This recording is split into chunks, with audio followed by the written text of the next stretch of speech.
안녕하세요. 저는 아들 하나, 딸 하나를 모두 결혼시킨 60대의 여자입니다. 첫째인 딸은 결혼한 지 5년 정도가 되었고, 아들은 1년 좀 넘었네요.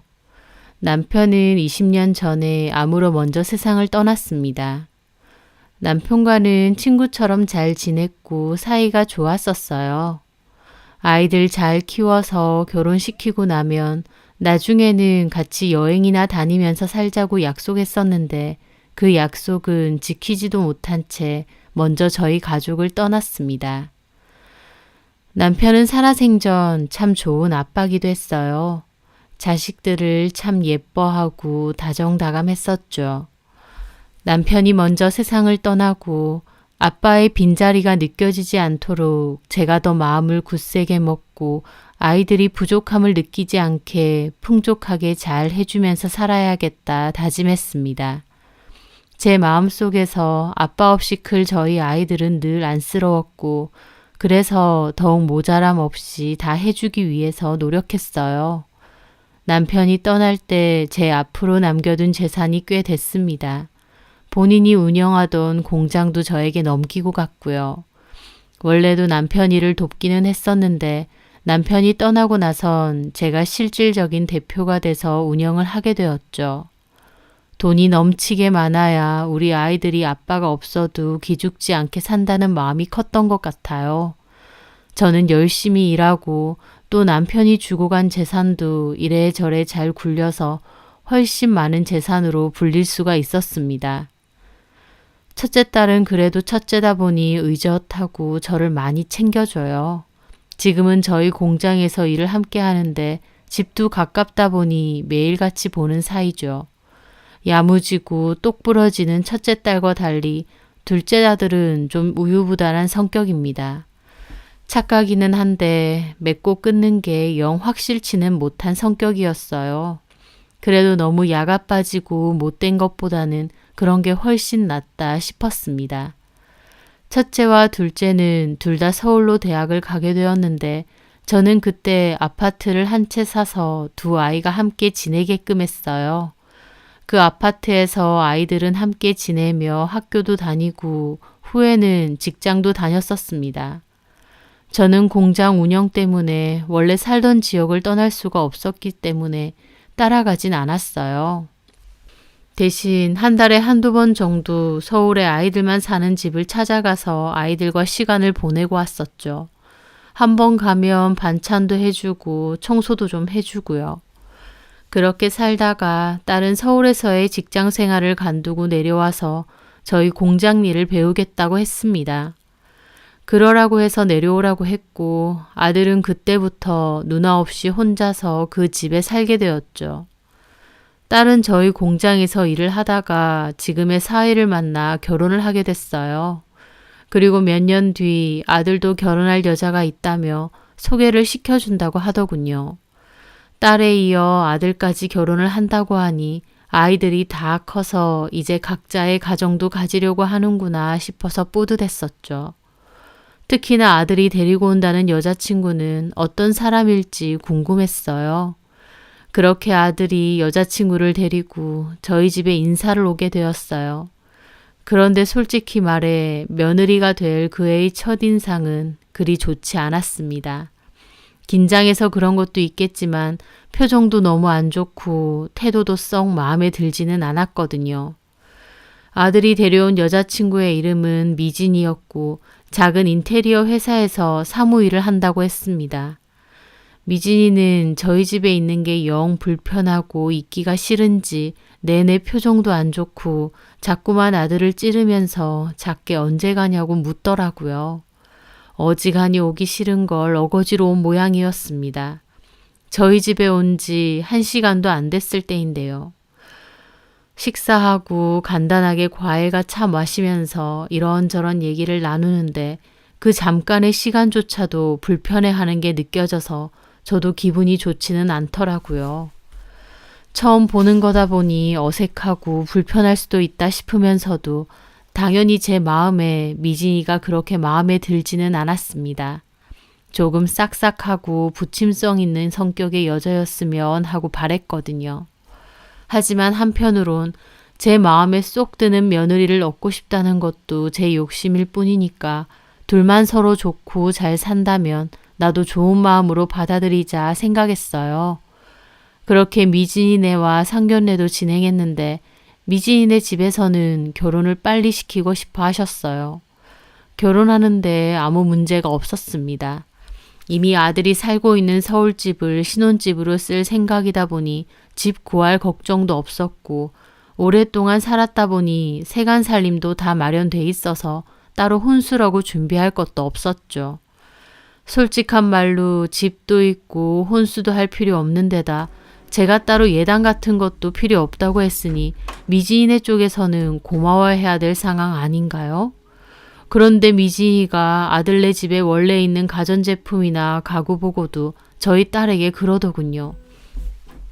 형님, 근데 영준 씨 집에 가구하고 가전제품이요. 조금 오래되긴 해도 작동 잘 되니까 바꾸긴 그래서 그냥 쓸 거긴 한데요. 형님도 보면 취향이 세련되시진 않은 것 같아요. 왜? 냉장고도 꼬꾸려져 있고 그런 거 나이 드신 아줌마들이나 쓰는 거잖아요. 무슨 그런 걸 하셨어요. 소파 색깔도 그래요. 우중충한 남색. 저는 베이지가 좋은데. 그 말을 듣는 딸이나 저나 좀 황당했습니다. 그래서 저희 딸이 그랬죠. 그럼 올케가 바꿔. 냉장고하고 소파는. 멀쩡해서 바꾸기도 그래요. 그냥 좀 더 쓰다가요. 원래 있던 건 중고로 팔면 되잖아. 그렇게 촌스럽고 마음에 안 들면 바꾸면 되지. 됐어요. 중고로 파는 것도 일이죠 뭐. 그냥 볼 때마다 그런 생각이 들어서 한 말이에요. 참 어이가 없더라고요. 고맙다는 말보다는 불평불만이 많았어요. 집도 신축 아파트로 가고 싶다느니 어쩌느니 하면서요. 지금 사는 집 시세만 해도 얼만데요. 그런 모습도 마음에는 안 들었습니다. 가진 걸 고마워할 줄 모르고 불평불만이 많구나. 게다가 아무리 그래도 시댁 식구고 형님인데 저렇게 눈치 없이 하고 싶은 말 다 하나 싶기도 했고요. 마음에는 안 들었지만 그래도 그런 걸 미진이에게 티를 내거나 한 적은 없습니다. 최대한 저도 참은 거죠. 왜냐면 저는 아무리 사랑하는 자식이라고 할지언정 결혼하고 각자 가정 꾸리면 그 이상의 간섭은 하지 말자는 주의거든요. 아들이 좋아하고 서로 사이가 좋으면 됐지 싶었어요. 그래서 마음에 안 드는 부분이 많아도 좋게 받아들이자 했었죠. 그런데 그맘때 저에게 작은 문제가 하나 생겼습니다. 평소에도 이명이 너무 심했던 저는 병원을 여러 군데 다녀도 이명을 못 잡았거든요.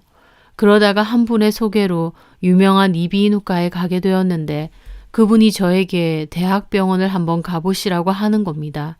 이명이 문제가 아니라 뇌 쪽으로 문제가 있을 가능성이 있다고 하시면서요. 가슴이 덜컥 내려앉더라고요. 저희 집안이 뇌 쪽으로 가족력이 있기도 했고요. 그렇게 서울에 있는 대학병원 진료를 받게 되었고 머리에 작은 종양이 있다는 것을 알게 되었습니다. 남편이 암으로 세상을 떠나고 나는 뇌종양이라니 참 암담하고 슬프기도 했는데 다행히 머리를 열거나 하는 등의 큰 수술 말고도 작은 구멍만 내서 비교적 가볍게 진행할 수 있는 수술이 있다고 알려주셨어요. 저는 가장 빠른 날짜로 수술 날짜를 잡게 되었고 아들 결혼시키고 한 달 뒤 정도에 수술을 받게 되었습니다. 다행히 수술은 잘 됐다고 하시는데 종양이 오랜 시간 걸쳐서 서서히 없어지는 방식이라 2개월에 한 번씩은 와서 경과도 보고 진료를 봐야 된다고 하시더라고요. 그래서 저는 2달에 한 번꼴로 서울에 있는 병원을 가야 했습니다. 제가 사는 지역에서 서울은 3시간이 넘게 걸립니다. 게다가 대학병원 진료라는 게 받아보신 분은 아시겠지만 예약을 잡았다 한들 병원에서 2-3시간 기다리는 건 일도 아니거든요. 게다가 예약 시간대도 많지 않아서 되는 대로 잡아야 했는데 오전에 가야 될 때도 많았죠. 딸은 2달에 한 번인데 너무 이른 시간에 예약이 잡히면 버스 시간도 그렇고 체력적으로 너무 힘드니까 차라리 전날 올라가서 영준이네 집에서 자고 진료를 받고 가시는 게 어떻냐고 했습니다. 병원도 아들네 집에서 그리 멀지 않았거든요. 제가 그 얘기를 하자 저희 아들도 그렇게 하시라고 하더라고요. 그래서 저는 진료 예약을 잡게 되면 전날 버스를 타고 올라가서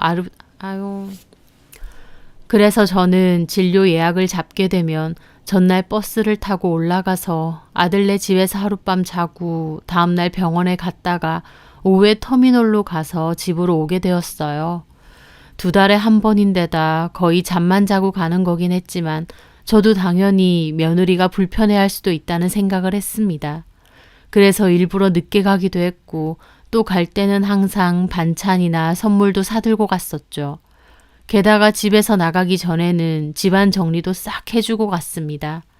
아들이나 며느리나 둘 다 일을 하는 데다 그리 깔끔한 성격들은 아니다 보니 집은 좀 지저분하고 어수선했어요.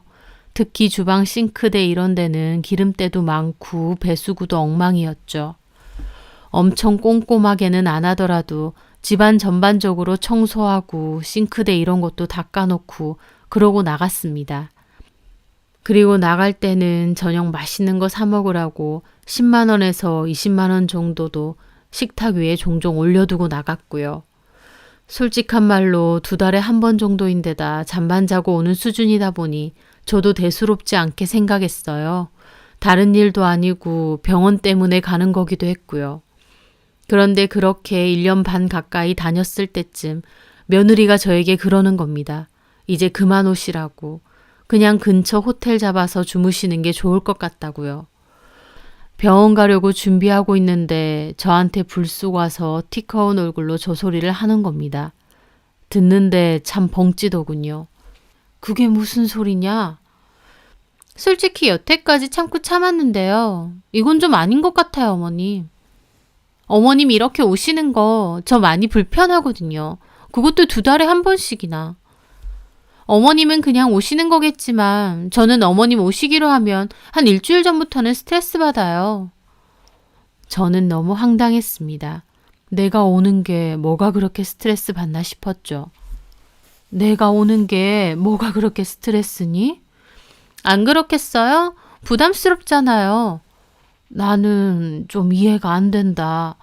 내가 여기서 오래 지내다 가는 것도 아니고 거의 잠만 자고 가지 않니? 가끔 저녁 먹을 때도 있긴 했지만 그럴 때도 나가서 그냥 먹고 들어왔었고 돈도 내가 다 냈고 내가 온다고 해서 네가 특별히 뭔가를 더 하는 것도 아닌데 뭐가 그렇게 부담스럽단 말이야? 어머님 오시는 것 자체가 부담스럽잖아요. 솔직히 제가 그날 약속이 있다고 쳐도 어머님 오신다고 하면 취소해야 되고. 취소를 왜 해? 네가 나 데리러 온 적 있어? 여태까지 영준이가 데리러 오던가 아니면 나 혼자 택시 타고 왔는데. 어머님 이렇게 2달에 한 번씩 꼬박꼬박 오시는 거 제 주변에서 듣고는 다 경악해요. 너무 몰상식한 상황이라면서. 저보고 얼마나 불편하겠냐고 그래요. 솔직히 결혼해서 따로 살고 있는 아들 집에 이렇게 자주 오시는 것 자체가 몰상식한 거죠. 저를 조금 더 배려 안 하시는 거고요. 어머님이 저를 생각해 주셨더라면 알아서 먼저 호텔 같은 데로 가셔야 되는 거 아닌가요? 주변에 숙박시설도 얼마든지 많은데 굳이 왜 아들 집에 와서 주무셔야 되냐고요. 어머님 말 맞다나 잠만 자는 것뿐이면 굳이 여기 아니어도 많잖아요. 며느리는 진심으로 제가 이렇게 찾아오는 게 큰 민폐라고 생각하는 것 같았습니다. 질색하면서 저에게 따지더군요. 그 말을 듣는데 황당하면서도 말할 수 없이 괘씸하기도 한 겁니다. 그래서 앞으로는 이 집으로 오지 말고 호텔 같은 데 잡아서 그리로 가라? 네. 이렇게 말하는 거 너만의 생각이니 아니면 영준이도 같은 생각이니? 제가 불편해하는 거 영준 씨도 알아요. 미안하다고 했고요. 미안하다고 했다고? 내가 이렇게 오는 게? 당연히 저한테 미안할 일이죠. 솔직한 말로요, 어머님. 어머님 그렇게 한번 오시고 가면 저랑 영준 씨 사이도 안 좋아져요. 며느리의 태도에 저는 화가 나더군요. 서울에 이 비싼 아파트를 해준 거나 다름없는데 2달에 한 번 그것도 병원 때문에 잠깐 있다 갔기로서니 이런 취급을 받아야 되나 싶어 울컥하더라고요. 게다가 아무리 성격이 대먹지 못했다지만 그래도 시어머니고 또 시어머니기 전에 어른인데 할 말 못할 말 구별도 못하고 따박따박 따지고 드는 꼴이 기가 막혔습니다. 저한테 몰상식 어쩌고 하는 것도 웃기고요. 내가 이렇게 집에 찾아오는 게 몰상식하다 그거지? 그만큼 저는 불편함을 감수하고 있었다 그거죠. 좋다. 그런 불편함 감수하지 마라. 앞으로는 그런 일 없도록 하마. 제 말에 며느리는 만족한 듯 셀쭉한 표정을 짓더라고요. 저는 화가 나서 그대로 제 짐 챙겨서 그 집을 나왔습니다. 그러고 가는데 얼마나 기가 막힌지 저는 그 길로 아들에게 전화를 걸었죠. 예, 엄마. 지금 병원 가고 있는 중이세요? 네 와이프한테 쫓겨나는 중이다. 예? 네 와이프가 그러대. 2달에 한 번 오는 것도 불편하니까 다음부턴 호텔 가라고. 네 와이프가 너한테도 이런 얘기 했다는데 너도 다 들었지? 아, 듣긴 들었는데 그 얘기를 엄마한테 진짜 할 줄은. 내가 그걸 듣고 얼마나 기가 막히던지. 죄송해요, 엄마. 네 생각은 뭔데? 어디 한번 말해봐. 너도 네 와이프랑 같은 생각이야? 아니죠. 자주 오시는 것도 아니고 2달에 한 번인데 게다가 뭐 잠만 자고 가시는 거잖아요. 근데 그 얘기를 왜 네 와이프한테 똑바로 안 하고 오히려 미안하다느니 그딴 소리를 해? 그게 미진이가 워낙 성격이 불같아서 적당히 달래준 것뿐이에요. 네 와이프는 성격이 불같고 엄마는 물렁물렁한 물렁뼈 같니? 그런 게 아니라 내가 너한테 신혼살림 살라고 그 비싼 아파트 해주고 이런 소리를 들어야 되는 게 맞다고 봐? 엄마, 나는 아닌 것 같거든. 너나 네 와이프나 뭔가 잘못 생각해도 단단히 잘못 생각하는 것 같다. 내가 너네 집 가는 게 불편한가 본데 엄밀히 말해 그 집? 너네 집 아니야. 내 집이야. 명의도 내 거고. 내가 그냥 내 집에서 너랑 네 와이프 살게 해준 거다. 걔는 그런 거 몰라? 제 명인 줄 알아요. 저도 따론 얘기 안 했고. 아, 그래서 그렇게 나보고 나가라느니 염치가 없다느니 그딴 소리를 하는구나. 니들 집인 줄 알고? 염치가 없다느니 그런 소리까지 했어요? 더한 소리도 했어. 나 이런 소리까지 듣고 내 집에서 너나 네 와이프 살라고 못하겠다. 당장 부동산에 집 내놓을 거고 너도 네 와이프한테 똑바로 전해. 예? 아, 엄마, 잠깐만요. 그러시면 안 되죠. 안 되긴 뭐가 안 돼. 끊어. 저는 그렇게 전화를 끊어버렸습니다. 그 후 아들은 전화기에 불이 나게 전화를 했는데 그러던지 말던지 냅둬버렸죠. 정말 괘씸하더라고요. 그리고 저는 정말 그 길로 부동산에 전화를 해서 금매로 내놔달라고 했습니다. 시세보다 싸게 해서요. 기분이 잔뜩 상한 채로 병원 진료를 받고 집으로 돌아오는데 그 사이에도 아들은 줄기차게 전화를 하더군요. 집 내놓는다고 하니 어지간히 다급한 모양이었습니다. 저는 한 통화도 받지 않고 그 길로 집으로 돌아왔습니다. 아들이 지 누나한테도 전화를 한 건지 오자마자 딸이 저에게 묻더라고요. 무슨 일 있느냐고. 저도 있었던 일을 다 얘기했고 제 얘기를 들은 저희 딸도 몹시 화가 났죠. 그래서 그 길로 며느리에게 전화를 했습니다. 여보세요? 올케, 난데. 네, 무슨 일이세요? 엄마한테 얘기 들었는데 올케 진짜 너무한 거 아니야? 뭐가요? 2달에 한 번, 그것도 잠만 잠깐씩 주무시고 가시는데 그것도 불편하다고 난리치고 뭐 몰상식하다느니 어쩌느니 우리 엄마한테 그딴 소리 했다며? 제정신이야? 형님, 어머님한테 어떻게 얘기 들으셨는지 모르겠는데요. 이렇게 전화하셔서 난리치는 것도 이해가 안 되네요. 제가 며느리라고 만만하게 보이세요? 지금 뭔 소리라는 거야? 그렇잖아요. 입장 바꿔서 형님이 제 입장이라고 생각해보세요. 2달에 한 번 시어머니가 와서 자고 가는데 언제까지 오실지도 모르는 거고 형님 같으면 안 불편하겠느냐고요. 엄마가 다른 이유로 가? 병원에 진료받으러 가시는 거잖아. 만약 우리 시어머니가 그런 이유로 우리 집 오시는 거면 나는 얼마든지 이해해. 형님은 제 상황이 안 돼 보셨으니까 그렇게 말하실 수 있죠. 도대체 뭐가 그렇게 불편하다는 건데? 엄마 일부러 늦게 가시고 그 집 가도 잠만 자고 오시잖아. 게다가 나올 때는 반찬 넣어두고 집 정리까지 하고 오신다는데. 그것도 싫어요. 어머님이 하시는 반찬 먹지도 않아요. 게다가 누가 청소해달라고 했어요?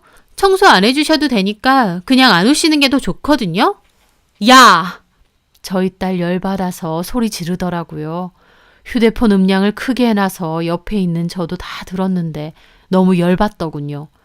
저는 딸에게 폰 달라고 했습니다. 길게 말할 거 없다. 길게 말할 필요 없다. 폰 이리 줘.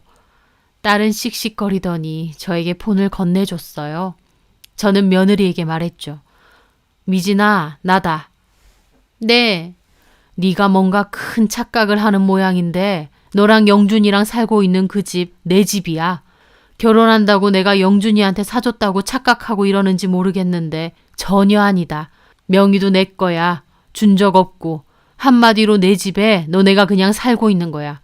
결혼한다고 하니까 그냥 계속 살라고 한 건데 내가 이런 취급받으면서 너네를 계속 거기 살라고 할 이유는 없지. 아까 부동산 전화했고 금매로 싸게 내놓았으니 조만간 집 보러 올 거다. 나 그 집 처분할 거야. 그 전에 너네가 살 집은 알아서 구하도록 하고 짐은 빼도록 해. 제 말에 며느리 한참이나 말이 없더군요. 그래, 네 말대로 내가 필요하면 호텔을 가든 뭘 하든 알아서 하마. 다만 이딴 식으로 나오는데 내가 미쳤다고 너네한테 내 집에서 살게 하겠니? 내가 왜? 영준이랑 상의해서 너네 이사할 집 알아보고 최대한 빨리 짐 빼라. 잠깐만요, 어머니. 너무하신 거 아니에요? 이렇게 갑자기 나가라고 하고 저희더러 짐 빼라고 하시는 법이 어딨어요. 애초에 저희 살라고 주신 거잖아요. 주긴 뭘 줘. 4명이라니까. 그래, 나중에는 줄 수도 있었겠지. 근데 너네 하는 꼬라지 보니까 주기 싫어. 줘야 될 이유도 없고. 긴 말 필요 없고 짐 빼라. 잠시만요. 이러시는 법이 어딨냐고요. 법은 무슨 법이야. 내 집 내 맘대로 하는 건데. 너는 네가 조금도 불편한 거 못 참겠다고 이렇게 구는데 나도 참을 이유가 뭐가 있니? 어머니, 그러면 알겠어요. 저희 집 오세요 그냥. 전처럼 저희 집 오세요. 저도 더 이상 얘기 안 할게요. 진짜 기가 막히고 코가 막혔습니다. 무슨 선심이나 쓰듯 다시 오라는 겁니다. 얘가 진짜 나를 뭘로 보나 싶더라고요. 얘, 너 어른 갖고 장난치니? 어디서 배워먹은 버르장머리야? 보자 하니까 정말. 그리고 저희 집 같은 소리 하네. 너네 집 아니고 내 집이라는데 말귀 못 알아들어? 됐고 영준이랑 얘기해서 빨리 집이나 알아봐. 저는 그렇게 말하고 전화를 끊었습니다. 옆에 있던 딸도 잘했다면서 도저히 말이 안 통하니 그냥 이렇게 하는 게 맞다고 하더라고요. 저는 그냥 하는 소리 아니고 진짜 집 내놨다고 팔 생각이라 했습니다. 그리고 이틀 뒤 주말 제가 전화를 안 받으니 아들하고 며느리하고 저희 집까지 찾아왔더라고요. 잘못했다고 생각이 짧았다 어쩐다 하면서 사과하려고 온 거라고 하는 겁니다. 딱 봐도 며느리는 사과하고 싶은 마음 전혀 없는데 억지로 끌려온 얼굴이고요. 그래서 제가 그랬죠. 그래, 일부러 시간 내서 여기까지 왔으니까 사과하는 건 받아주마. 근데 그거랑 집 파는 건 별개의 문제야. 안 그래도 워낙 싸게 내놔서 그런지 보러 온다는 사람이 있어서 다음 주에 한번 갈 거다. 제가 그렇게 말하자 아들도 며느리도 경악하더라고요. 엄마, 진짜 집을 파실 거예요? 왜 이러세요? 저희 보고 어쩌라고요? 진짜 너무하신 거 아니냐고요? 제가 사과하든 말든 집은 팔 거라고 하니까 아들도 바로 본색을 드러내더군요. 내 아들이지만 진짜 끝까지 너무한다 싶었습니다. 뭐? 너무해? 내가 집 해주는 게 당연한 줄 알아? 너나 네 와이프나 똑같다. 죄송해요. 근데 이렇게 하시면 저희는 어떡하라고요? 아들 내외 이렇게 쫓아내셔야 속이 편하세요? 저한테 뭐 맡겨놓은 것 마냥 징징거리는 아들을 보는데 얼마나 참담하던지요. 저는 깊은 한숨을 쉬고 말했습니다. 차영준, 아빠 돌아가시고 엄마 너 키우면서 최선을 다해 키웠다. 부족함 없고 아쉬운 거 없이 키우려고 내 딴에는 노력하면서 너네 키운 거야. 근데 같이 산 지 2년도 안 된 마누라 마음 다치는 건 싫고 여태까지 너 길러준 엄마 마음 다치는 건 아무것도 아니야? 네 눈에는 그저 내가 돈으로밖에 안 보이나 보다. 내가 너를 잘못 키워도 한참 잘못 키웠나 보네. 나 너한테 줄 거 없다. 주고 싶지도 않고 줘야 될 이유도 없어. 여태까지 이렇게 너 키워줬으면 내 할 일 다 한 거야.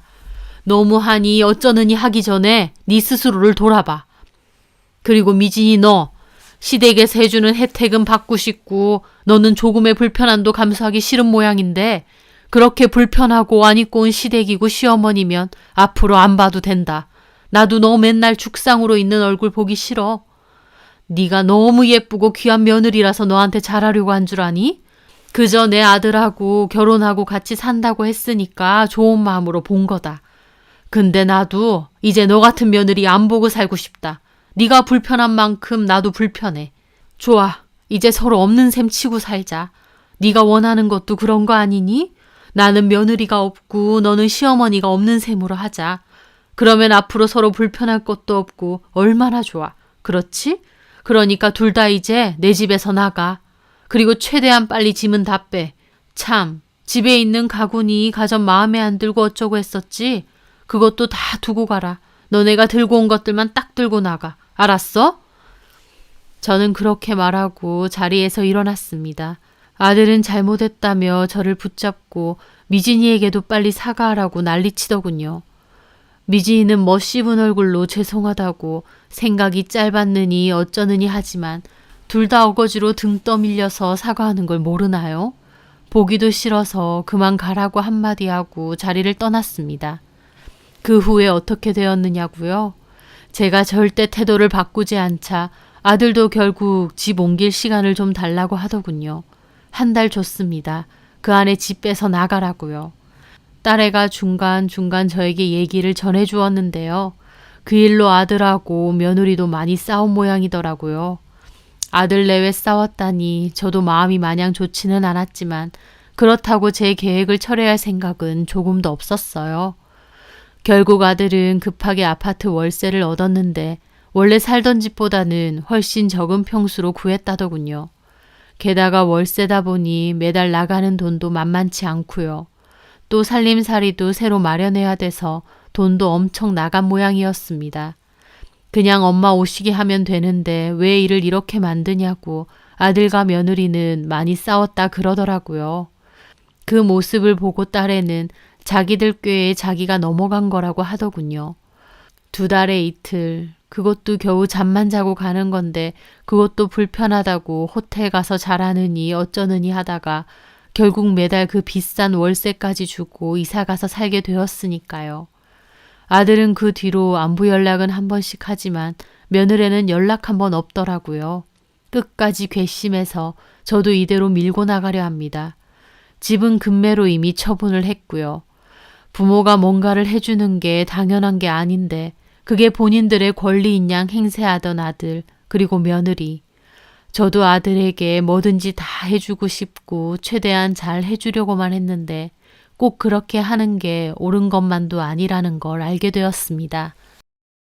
여태까지 나름 최선을 다해 키워주었으니 앞으로는 부모에게 손 벌릴 생각 말고 알아서 살았으면 합니다. 제 사연 들어주셔서 감사합니다.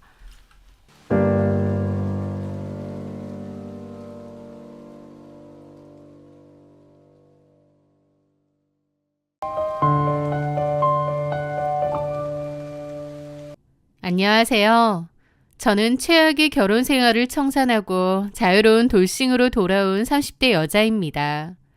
세상에는 참 다양한 이혼 사유가 있다지만 제 이혼 사유도 특이하다면 특이할 것 같습니다. 바로 남편의 결벽증이 원인이었는데요. 물론 결벽증 그 자체 때문에 헤어진 건 아니고 결정적으로는 남편 놈의 이기심과 배신 때문에 헤어졌지만 어쨌든 그 시작은 결벽증 때문이었습니다. 병적인 깔끔함을 가진 배우자. 겉보기엔 늘 반짝거리고 먼지 한 톨 없이 깨끗 단정해 보일지 몰라도 정작 그 공간에서 같이 숨쉬고 사는 사람은 서서히 말라 죽어간다는 걸 뼈저리게 경험했습니다. 그런데 참 아이러니하죠. 세상에서 제일 고고한 척, 깨끗한 척, 와이프인 저를 무슨 세균 덩어리 취급하던 그 인간이 결국엔 세상에서 제일 더럽고 추악한 꼴을 당한 뒤 파멸했으니까요. 10년 묵은 체증이 확 내려가는 저의 사연, 지금부터 들어보시겠어요? 연애 시절 전 남편은 그저 깔끔하고 단정한 자기 관리를 잘하는 남자였습니다. 데이트할 때면 늘 은은한 섬유유연제 향기가 났고 손톱은 항상 단정하게 깎여 있었죠. 식당에 가면 수저 밑에 냅킨을 깔아주고 항상 다림질 잘 된 손수건을 챙겨 다니기도 했습니다. 제 옷의 머리카락이나 먼지를 늘 털어주고 입에 뭐가 묻을세라 열심히 휴지를 건네주고 그런 모습이 참 섬세하고 깔끔하고 또 자상해 보이기도 했죠. 왜냐면 그때까진 남편의 행동들이 저를 향한 배려나 다정함인 줄 알았거든요. 나중에 알았지만 그 인간은 그저 더러운 게 싫어서 본인 눈에 걸리는 게 싫어서 한 행동들이었지만요. 제 주변에 귀여운 친구들이 많았는데요. 대화를 나눠보면 당연히 남편이 지저분한 것보다 깔끔 떠는 게 100배 낫다는 말을 공통적으로 하더군요. 우리 남편은 연애 때는 그렇게 잘 씻고 다니더니 결혼하고 나선 얼마나 안 씻는 줄 아니? 휴가라도 있을 때면 머리도 3일 넘게 안 감는다니까. 우리 남편은 팬티를 안 갈아입어. 진짜 더러워 죽겠어. 양말도 신던 거 다시 신고 그런다니까. 지만 더러우면 다행이게 지 먹은 설거지 그대로 처박아 놓질 않나. 주변이 더러워도 치울 생각을 안 해. 지 눈에는 더러운 게 안 보이나 봐. 나만 죽어나는 거지. 이런 얘기들을 들을 때마다 속으로 내 남친은 깔끔한 편이라 다행이다. 그런 걸로는 부딪히거나 속 안 썩겠다라는 생각마저 했습니다. 그렇게 결혼을 하고 신혼집 현관문을 들어섰어요. 남편은 신혼집에 먼저 들어가서 살고 있었는데요. 역시나 집안은 먼지 한 톨 없이 깔끔하더라고요. 그때는 그 깔끔함이 마냥 좋았는데 시간이 좀 지나 보니 저를 서서히 조여오는 올감이나 다름없더군요. 결혼 생활을 시작한 후 퇴근하고 녹초가 되어 집에 들어오면요. 남편은 왔어? 라는 따뜻한 인사 대신 제 동선을 감시하기 시작했습니다.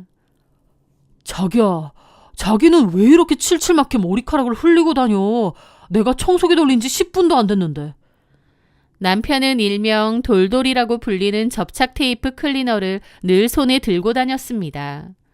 저는 머리가 긴 편이라 빗지로 묶고 다녀도 머리가 잘 흐르거든요. 머리가 좀 긴 사람들은 다 이해를 할 겁니다. 아무리 빗거나 묶어도 어느새 머리카락이 바닥에 흘러있다는 것을요. 그런데도 남편은 그런 걸 몹시 못마땅해 했습니다. 집에만 오면 그 돌돌이를 들고 제 뒤를 졸졸 따라다녔으니까요. 제가 동선을 바꿀 때마다 바닥을 훑으며 머리카락 한 올이라도 나오면 한숨을 푹푹 내쉬며 그걸 닦고 있는데 어찌나 눈치가 보이던지. 왜 자꾸 그래? 내가 나중에 한번 싹 훑어낼게. 지저분하잖아. 하얀 바닥에 이렇게 머리카락 흘러져 있으면. 자기는 머리도 길어서 더 지저분하고 잘 보인단 말이야. 제가 일부러 흘리는 것도 아니고 저도 모르게 머리에서 흐르는 머리카락을 뭘 어쩌라는 건지. 나중에는 집안에서 걸어다니는 내내 자꾸 뒤를 돌아보며 머리카락을 확인하는 지경에 이르렀죠. 너무 유난스럽다 싶으면서도 남편의 성격이 워낙 깔끔하니 그런가 보다 하고 이해하려 했습니다. 하지만 그뿐만이 아니었습니다. 어느새 집은 편안한 휴식처가 아니라 먼지 한 톨 용납되지 않는 무균실이나 다름없었거든요. 늦게 야근을 하고 돌아와 심신이 너무 지치던 날 소파에 털썩 앉았더니 질겁을 하며 달려오는 겁니다. 자기야, 잠깐. 밖에서 입던 옷으로 소파에 앉으면 어떡해. 세균이랑 먼지 다 묻게. 옷 얼른 벗어서 스타일러 집어넣고 손발 씻고 실내복부터 갈아입어. 너무 지쳐서 좀 앉은 걸로 소파 지저분해진다면서 난리법석을 떠는 모습을 보니 너무 섭섭하더라고요. 가장 끔찍한 건 샤워 시간이었습니다. 샤워하고 나오면 개운해야 하잖아요. 하지만 저는 늘 공포에 떨었습니다. 남편이 정해놓은 욕실 사용 매뉴얼이 있었거든요. 샤워 후에는 반드시 스퀴즈로 거울, 샤워부스, 타일 벽면의 물기를 한 방울도 남김없이 긁어내야 했고 마른 수건으로 수전의 물자국까지 닦아놔야 했습니다. 나중에 물때 생긴다고요. 제가 씻고 나오면 남편은 매서운 눈으로 욕실 검사를 하는 거예요. 그리고 물방울이 좀 남아있기라도 하면 난리를 치며 짜증을 내는 겁니다. 아, 이것 봐. 여기 물 안 닦았잖아. 내가 말했지. 이렇게 놔두면 물때 낀다고. 물때 끼면 얼마나 청소하기 힘든 줄 알아? 자꾸 락스 써서 청소하면 나중에 줄눈이고 타일이고 사가서 때랑 곰팡이가 더 잘 생긴단 말이야. 그러니까 미리미리 깨끗하게 쓰고 애초에 곰팡이랑 물때가 안 생기게 관리를 하는 게 더 낫다니까. 라는데 저는 정말 지치더라고요. 나 다 했는데 몰랐어. 그 부분은 스키지 안 됐는지. 아니, 이걸 왜 몰라? 맨날 닦고 나오는데. 자, 봐봐. 내가 하는 거. 샤워 끝나면 벽면부터 스키지로 이렇게 훑는 거야. 그리고 다이랑 세면대는 스펀지로 닦고 마지막으로 바닥에 앉아서 싹싹 스키지로 훑어내는 거라고. 이렇게만 하면 되는 거잖아. 이게 어려워? 이게 복잡해? 쭈그려 앉아 스퀴즈로 바닥을 막 훑으면서 저한테 뭐라고 하는데 그 모습이 얼마나 꼴보기 싫은 줄 아시나요? 샤워할 때마다 저러니까 진짜 돌아버릴 것 같고 눈치 보이고 씻기도 싫더라고요. 심지어 집에서 요리는 꿈도 못 꿨습니다. 찌개 하나 끓이려 하면 국물 튄다, 냄새가 커튼에 배긴다 등등 옆에서 잔소리를 해대는 겁니다. 저는 원래 결혼 전 혼자 살 때도 배달 음식이나 포장 음식은 거의 안 먹었고 집에서 잘 해 먹었거든요. 나름 솜씨도 좋은 편이라 각종 찌개류의 반찬도 만들어두고 전골이나 청국장을 끓여 먹을 때도 있었습니다. 다른 남자들 같았으면 와이프가 음식 잘하고 부지런하다고 좋아했을지도 모르는데 저희 남편 입장에선 눈이 돌아갈 일이었죠. 특히나 청국장은 아예 금지. 집에서 해먹을 수 있는 건 전자레인지를 이용해서 뭔가를 데워 먹거나 계란 후라이 정도였습니다. 이럴 거면 도대체 가스레인지가 왜 있는지 모르겠더라고요. 제가 요리하고 청소하겠다고 해도 요리를 자주 하면 알게 모르게 때도 엄청 끼이고 음식물 찌꺼기도 쌓여서 나중엔 엄청 더러워진대요. 청소한다고 해도 그게 다 되겠냐면서요. 집에서 밥해 먹는 것조차 안 되고 심지어 간식도 식탁에 앉아서 먹으라고 난리를 쳤습니다. 소파 같은 데서 먹으면 부스러기 떨어지면 안 된다고. 그런 일이 반복되니까 저도 미쳐버리겠더라고요. 가만 보니 남편에게 저는 아내가 아니라 자신의 완벽하고 깨끗한 집을 오염시키는 세균 덩어리나 다름없다는 생각이 드는 겁니다. 당연히 그 일로 싸워도 보고 따지기도 했습니다. 하지만 남편은 집 깔끔하게 지내자는 게 뭐가 문제냐며 오히려 더 큰 소리를 쳤고 자기가 오히려 제가 생각보다 너무 지저분해서 놀랐다며 자기야말로 지저분한 저를 참고 산다는 소리까지 하는 겁니다. 결혼한 지 얼마 안 된 저는 점점 집이 감옥처럼 느껴졌고 숨이 턱턱 막혀왔습니다. 어쨌든 그렇게도 시간은 흘렀고 저는 어느새 남편의 눈치를 보며 남편에게 맞추어가며 살았어요. 이런 일로 이혼할 수는 없었고 그래 남편이 더러운 것보단 깨끗한 게 낫다라며 정신승리를 하면서 살았던 것 같습니다. 사실은 남편에게 거의 가스라이팅 당하고 살면서 내내 눈치 보고 불편하게 지낸 것 같지만요. 하지만 그렇게 살다가 저에게 씻을 수 없는 상처를 남긴 결정적인 사건이 터졌습니다. 그때는 결혼한 지 2년 정도 됐을 무렵이었어요. 시댁 제사가 있어서 저도 참석을 했죠. 제사 음식 준비할 게 많아서 너무 바쁘고 정신도 없었습니다. 저는 원래도 허리가 좋지 않은데도 꾹 참고 바닥에 앉아 제사 음식을 열심히 준비했죠. 그래도 며느리 도리는 해야 했기에 허리가 아파도 웃으며 열심히 일을 도왔고 뒷정리까지 했습니다. 구분 등을 겨우 좀 펴고 잠시 화장실을 다녀오던 길이었어요. 제사 음식 만드는 내내 남편은 코빼기도 보이지 않아서 어디 갔나 싶더라고요. 그런데 살짝 열린 안방 문틈 사이로 남편의 목소리가 새어나왔습니다. 남편은 평소 저에게 하던 날선 목소리가 아닌 어머님에게 어리광을 부리는 듯한 목소리였죠. 그 둘의 대화 소리가 들렸기에 무심코 발걸음을 멈췄습니다. 아, 엄마, 말도 마. 걔는 기본이 안 돼 있어. 지네 집에서 뭘 배운지 모르겠다니까. 아주 미치겠어. 왜? 현정이가 살림을 못하니? 그냥 살림이 문제가 아니라 사람이 좀 기본적으로 지저분한 것 같아. 머리카락은 또 얼마나 흘리고 다니는지. 그럴 거면 좀 자르던지. 난 무슨 짐승 털갈이 하는 줄 알았다니까. 짐승 털갈이? 웃을 일 아니에요. 내가 뒷공문이 쫓아다니면서 돌돌이로 찍찍 다니는 것도 한두 번이지. 어쩔 때는 그냥 보고만 있어도 집에 무슨 세균을 묻힐까, 먼지를 묻힐까 싶어서 좀 짜증난다니까. 그렇게 지저분해? 진짜 저렇게 지저분한 줄 알았으면 결혼 괜히 했어. 요즘은 뒷모습만 봐도 짜증나. 그 뒷담을 듣는데 심장이 쿵 내려앉았습니다. 제 딴에는 남편의 그 결벽증 맞춰주려고 그렇게 눈치를 보고 애썼는데 저 인간은 뒤에서 자기 엄마한테 저를 짐승, 세균 덩어리 취급하며 험담을 늘어놓고 있었던 거예요. 더 충격적인 건 시어머니의 반응이었습니다. 아이고, 우리 깔끔쟁이가 쌓인 게 많네. 근데 어쩌겠니? 원래 밖에서 일하는 여자들이 드세고 좀 칠칠 맞아. 네가 잘 가르쳐서 데리고 살아야지 어쩌겠어.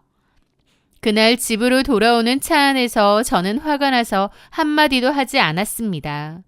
그리고 현관문을 열자마자 참았던 분노를 터뜨렸죠. 당신이랑 어머니랑 하는 얘기 다 들었어. 내가 그렇게 더러워? 비위가 상해? 짐승 같아? 그렇게 뒷담하면 좋으냐고. 남편은 제가 들은 줄 몰랐는지 좀 당황하더라고요. 저도 화가 폭발해서 멈추지 않았습니다. 그렇게 내가 더러우면 각자 살던지. 그리고 내가 더러운 게 아니라 당신이 유난 떤다고는 생각 안 하지. 나도 당신 기준에 맞춰주는 것도 이제 지긋지긋해. 오늘부터 방 따로 쓰고 살림도 철저하게 분리하자. 내 빨래, 내 밥그릇, 내 방 내가 알아서 할 테니까 당신은 손대지 마.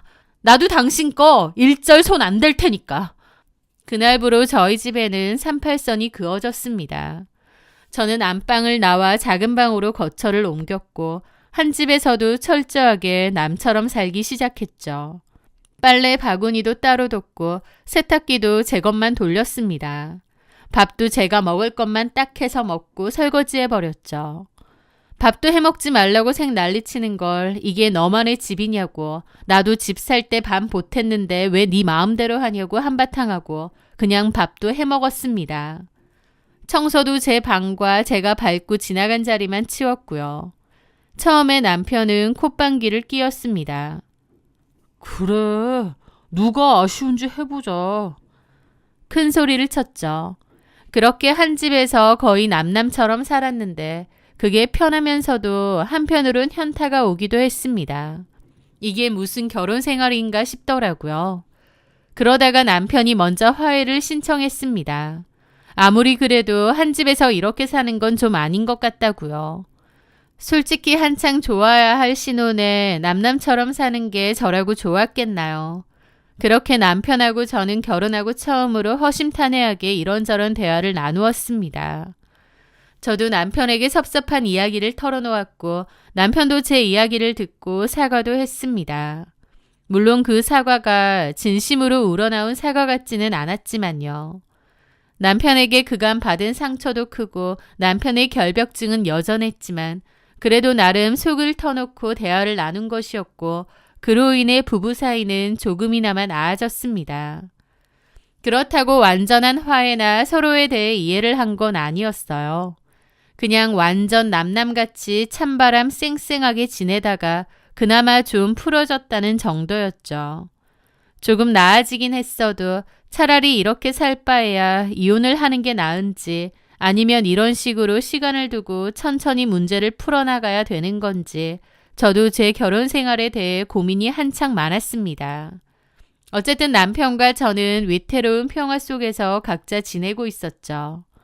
물론 그 평화조차도 거대한 태풍을 앞둔 전야에 불과했다는 걸 머지않아 알게 되었지만요. 어느 순간부터 남편은 주말 출장이 잦아지기 시작했습니다. 워낙 꼼꼼하고 완벽주의적인 성격이라 회사 일을 도맡아 하나 보다 승진하려고 애쓰나 보다 생각했어요. 그런데 어느 날이었습니다. 남편이 쉬는 날인 저에게 세차를 좀 부탁을 하는 거예요. 원래는 업체에 맡기는데 그걸 좀 맡겨달라는 거였죠. 그런데 제가 주차장에 내려가 보니 생각보다 차가 더럽지 않더라고요. 그래서 제가 가볍게 해도 되겠다 싶어서 세차장에 갖고 가 차 내부를 정리하고 있었습니다. 그런데 조수석 시트 밑에서 뭔가 만져지더라고요. 뭔가 싶어서 보니까 핸드크림인 거예요. 그것도 복숭아 향이 나는 제품이었죠. 남편은 인공적인 향을 싫어하기 때문에 주로 무향 제품만 고집하는 사람이었어요.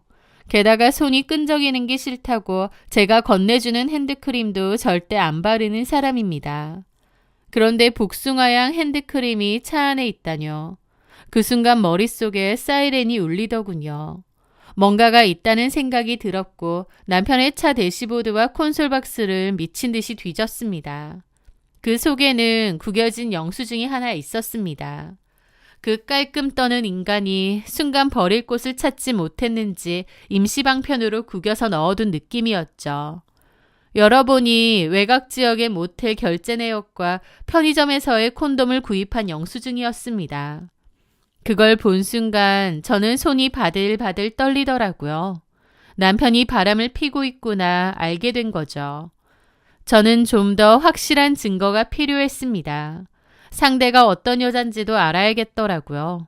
너무 떨리고 분노로 숨이 가빴지만 이럴 때일수록 정신 똑바로 차려야 된다는 생각이 들었습니다.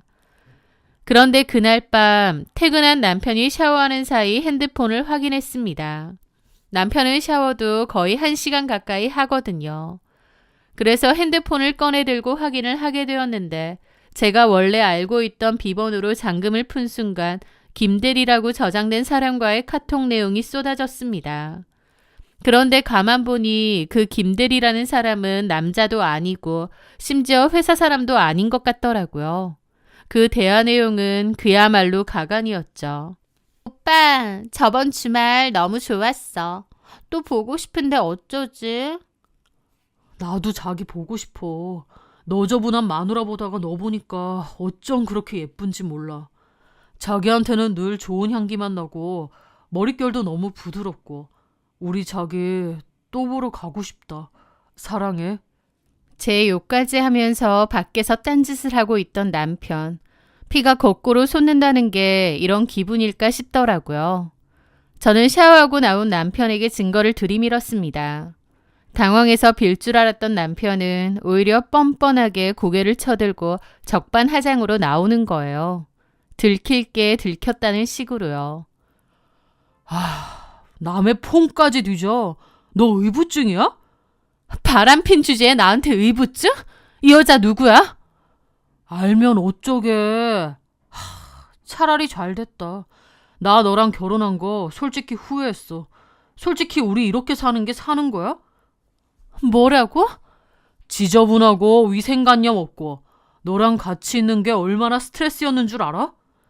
내가 문제가 아니라 네가 병적으로 문제 있다는 생각은 안 하니? 난 지극히 평범하거든? 그래, 나도 심각하게 깔끔한 거 알아. 그러니까 결론적으로 우리는 안 맞는 거지. 톡 까놓고 이 여자는 너랑 달라. 머리부터 발끝까지 얼마나 청결하고 향기로운 줄 알아?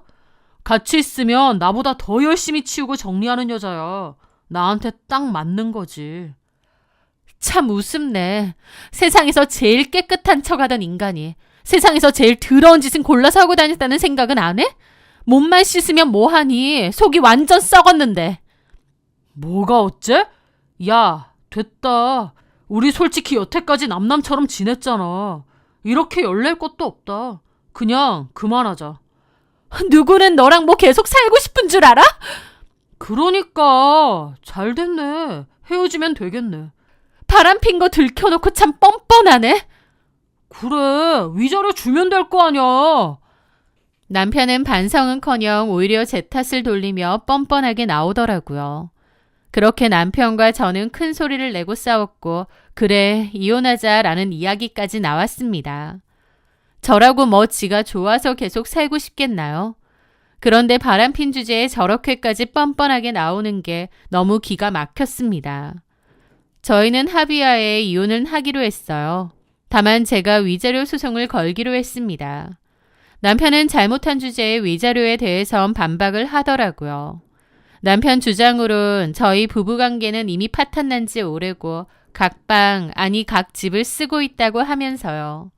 하지만 어쨌든 법적으로 부부 사이인데 그런다고 지가 바람핀 게 없어지나요? 어림도 없었습니다. 그럼에도 맹렬하게 반박을 하며 따지고 들었기에 소송은 자꾸만 길어졌습니다. 저도 너무 지쳤죠. 게다가 더 기막힌 일은 따로 있었습니다. 한창 이혼 소송 중이었고 어쨌든 집 재산분할 문제도 걸려 있었기에 동거는 같이 하고 있었거든요. 전처럼 여전히 각 집을 쓰면서요. 그런데 아직 소송이 마무리되지도 않았는데 보란듯이 그 김대리라고 저장해 놓은 상간녀를 신혼집으로 데리고 들어온 겁니다. 제가 작은 방에 있는 것을 알면서도 오밤중에 그 여자를 데리고 와서 함께 희희낙낙 방으로 들어가기도 하는 거예요. 진짜 미친 거 아닌가요? 저는 너무 열받아서 그런 것까지 다 녹음을 하거나 몰래 녹화를 했습니다. 속으로는 오냐 이것들아 증거를 아주 대놓고 주네 땡큐다 했지만 솔직히 그 꼴을 지켜보는 제 속은 거의 썩어 문드러져 갈 지경이었죠. 남편이 다른 여자를 데리고 집으로 오는데 아무리 이혼을 앞두고 있다지만 아무렇지 않을 여자가 세상에 어디 있겠나요. 하지만 남편은 일부러 저 들으란 듯이 그 여자에게 자기야, 저 여자 곧 쫓아낼 거니까 편하게 있어. 저 여자 나가면 바로 싹 소독하고 도배부터 새로 하자. 찝찝하니까. 자기도 깔끔한 거 좋아하잖아. 맞아. 나도 깔끔한 게 좋지. 자기처럼. 라며 저 들으라는 듯이 모욕을 주는 겁니다. 이 집에서 지들은 둘이고 저는 하나라 그거죠. 둘이서 아주 뻔뻔하게 나오니 오히려 제가 그것들을 피해야겠다는 생각이 생기더라고요. 똥이 더러워서 피하지 무서워서 피하는 건 아니니까요. 저는 이를 악물고 증거 수집을 하고 나서 나중에는 도저히 같은 공간에 있기 싫어 짐 챙겨서 아예 집을 나오기도 했습니다. 그리고 저는 그 여자에게도 바로 상간소송을 걸었습니다. 남편의 핸드폰에서 그 여자의 연락처는 알아냈기에 위자료 소송 거는 건 어렵지 않았죠.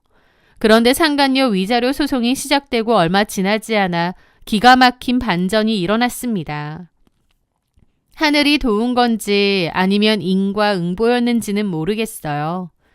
그날은 제가 법원에 제출할 추가 증거 자료가 필요했는데요. 하필이면 그게 신혼집에 있었거든요. 저는 이미 신혼집에서 나왔는데 필요한 서류는 그 집에 있었던 거죠. 남편과 그 상간녀가 있는 그 집에 도저히 가기는 싫었지만 어쩔 수가 없었습니다.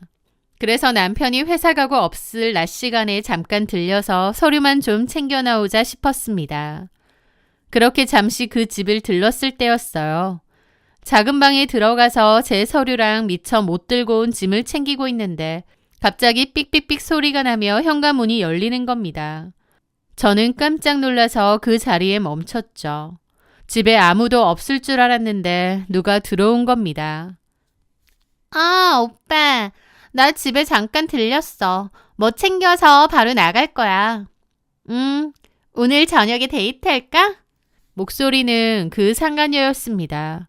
방에서 듣는데 처음에는 너무 놀라서 몸이 굳어버렸습니다.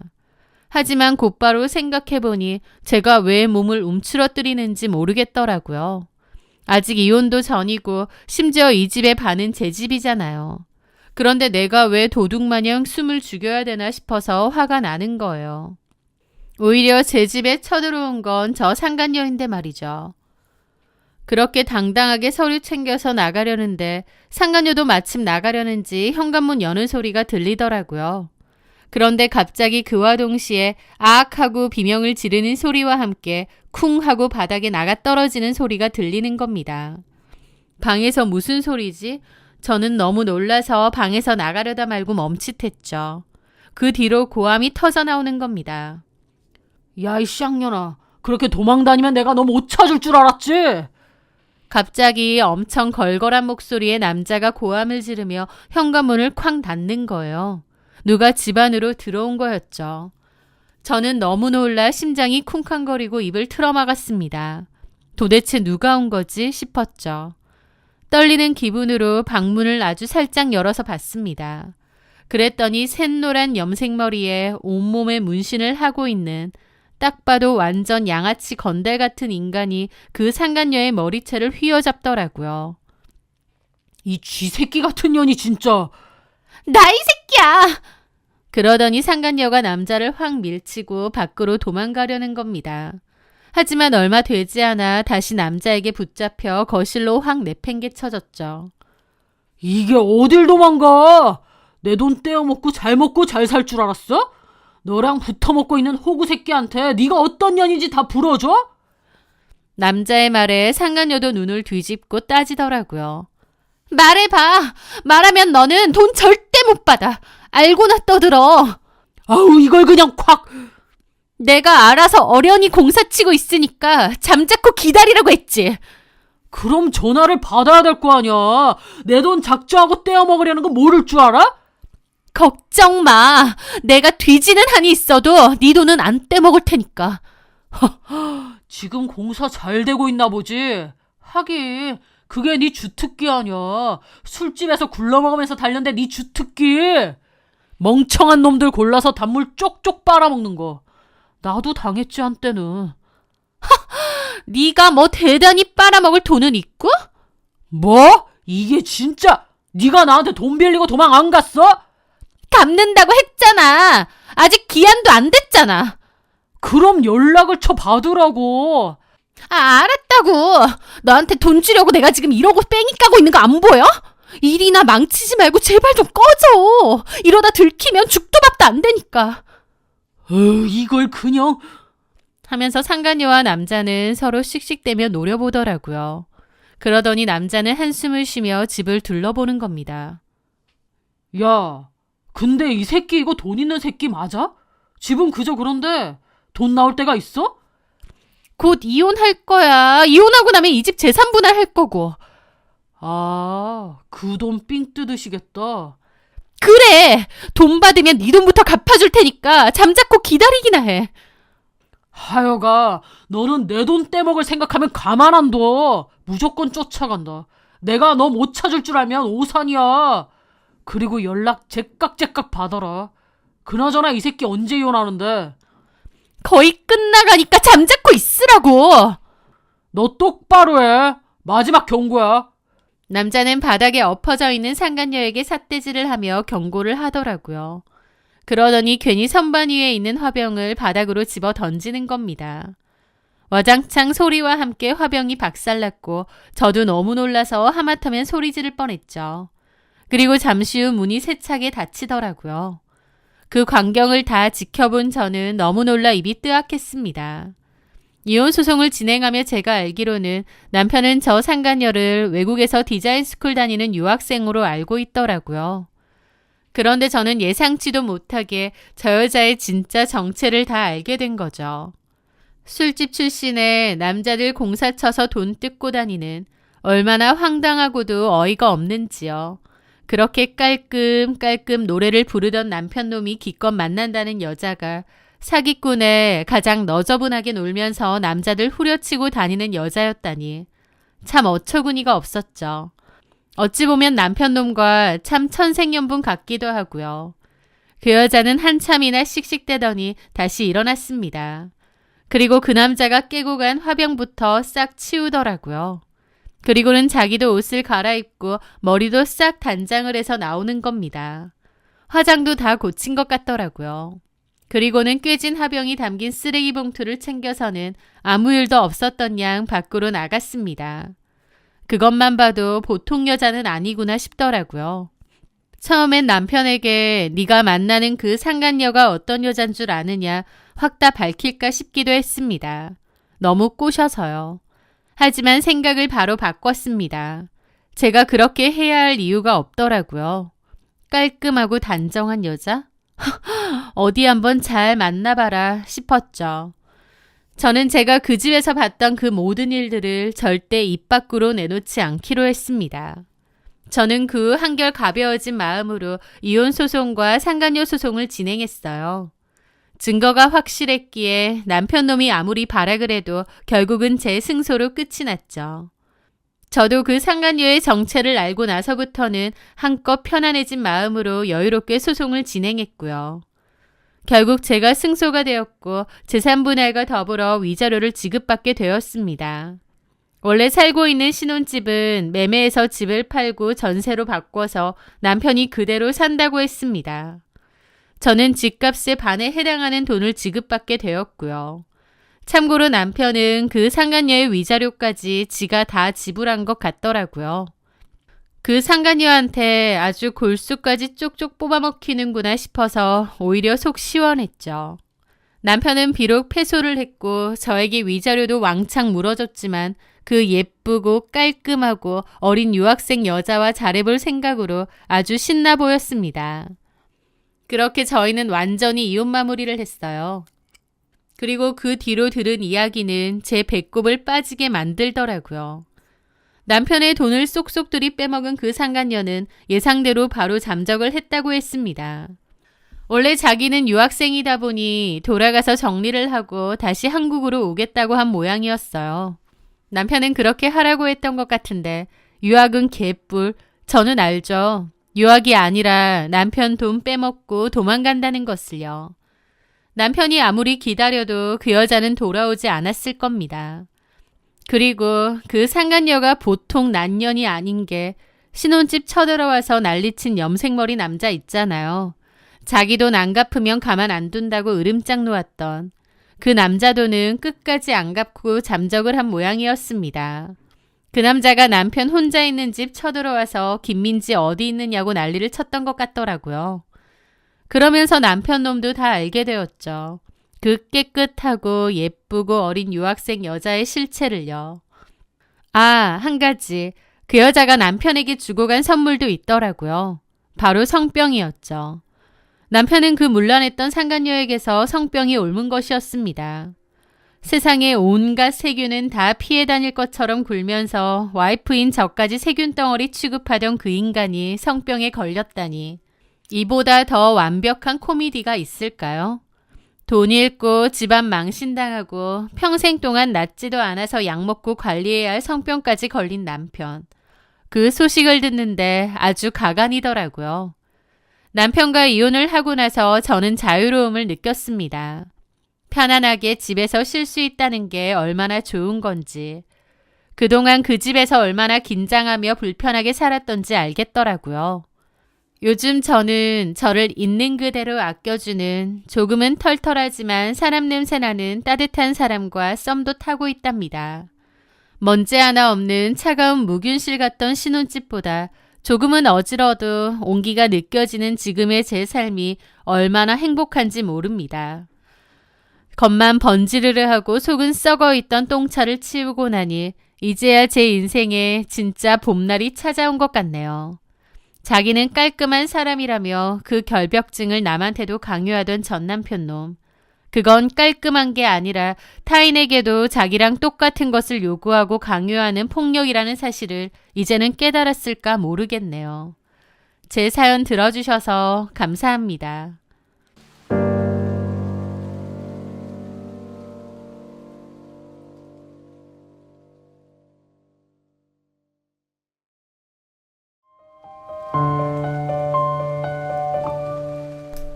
안녕하세요. 저는 약사로 일하고 있는 30대 중반의 여자입니다. 사람은 누구나 어느 정도의 질투와 열등감은 가지고 있다고 생각합니다. 그 정도가 심하냐 안 심하냐의 차이일 뿐이겠죠. 적당한 질투와 열등감은 자극제 역할을 해서 더 열심히 살아가려는 원동력이 되지만 너무 과한 질투는 오히려 스스로를 파멸시키기도 하는 것 같습니다. 저는 고등학교 때 범생이었습니다. 공부하는 게 나름 재밌고 나름의 목표도 있다 보니까 학교 수업도 열심히 듣고 학원도 열심히 다니고 열심히 공부를 했었죠. 그때 같이 어울리던 친구들 무리가 있었는데 그 친구들 중 유나는 몹시 예쁜 친구였습니다. 예쁜 탓에 인기도 많고 고등학교 때부터 남자친구도 많았죠.